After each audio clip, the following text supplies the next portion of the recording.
going through some very serious tragedies and traumas in life to really get to the place of thinking, why am I worrying about what people think about me? What is actually going to happen? Nobody's going to get up here and kill me. I hope not anyway. But when I stopped worrying about what people thought about me and what people were going to say or think, I was able to be more relaxed in front of an audience, because I was able to stop thinking about me and what others thought about me. And I was able to think about my audience and what I needed to get across. Now, having said that, I want to just mention that the most important goal of any speaker is connection with the audience. If your message comes before your connection with your audience, you're going about it the wrong way. Your message may be important to you, but is it important to your audience? Why do they need to hear what it is that you have to say? And that you've got to get very, very clear in your head. You have to be thinking about what is it that you're presenting that is serving your audience's best interests. Is just like any skill, public speaking expertise can be taught. So the one thing that we teach at Captivating Speakers is how to read your audience and respond to what they're giving you. They're communicating with you all the time. Their bodies are communicating with you. If their eyes are open and their eyebrows are raised, they're interested in what you're saying. If their heads, if they're frowning like this, they may be skeptical about what you have to say. If they are glazed out, then you may be dealing with boredom. Watch them all the time and say, what are they saying to me? And then respond appropriately. Now, let's say, for example, you're the last speaker in a day full of speakers who've bored them all to tears. You may not be the boring speaker, but your audience are exhausted. How do you get your audience to wake up? I always say, get them moving. Get them to do something. They need to move, get the circulation going, get them moving. Very good point. You could, for example, just rip your shirt open. Ricky, I mean, just imagine if you had to do that. You just rip your shirt open. The audience would wake up very quickly. We do teach in Captivating is that when you do something unexpected, it is something that, if you can imagine a sieve or a colander, and our brains are like sieves, it literally everything goes through, but the things that don't go through, that get caught in the filter, are those things that are different. So you've got to be different. Another way is to change your voice. In a very short while, you will become tired. Now, if I'm wanting you to calm down, that would be a good strategy. What could I do now with my voice? Think about it logically, to bring the energy up. So the changing your voice, here's the things that wake people up. Lifting your pitch for men. Going down in pitch and being low and down here is very soothing. It's very authoritative. But when you bring your pitch up, not too high, guys. We don't want you speaking like a squirrel. We want you to be speaking at a higher pitch, speaking a little faster, and speaking in staccato. That means using shorter vowels, clipped consonants, and speaking at a sort of a rat-a-tat-tat-tat-tat-tat pace in ever-increasing energy, shorter sentences, lots of repetition, lots of energy in your words, and before you know it, your audience will be awake again. People cannot keep up that level of energy for too long.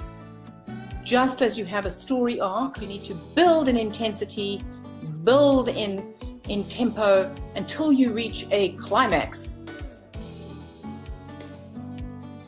No, not that kind of climax. Look, there's no point to anything unless you reach the climax. Story we're talking about now, speeches, you have to have, in a speech you could have more than one climax, but you have to have increasing intensities of climax until you get to your main climax. When are you going to make that key statement in your speech? Where on the arc? So if you're starting out and moving up to the climax, and at the climax, by the way, after the climax, you need to pause for a second. Okay, well, let me tell you. I will be giving you a great takeaway today. This normally happens, and I share this with people I coach who pay me thousands of dollars, and you're getting it today free. So let me tell you when you share your most important point.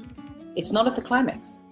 It isn't. You're building people up to this level of hopefully frenzy and excitement and what have you. I've seen masters doing this where they literally have the audience pumping and they're all amped up, and at that point of just completely amped up at the top, that's not the time to make the statement.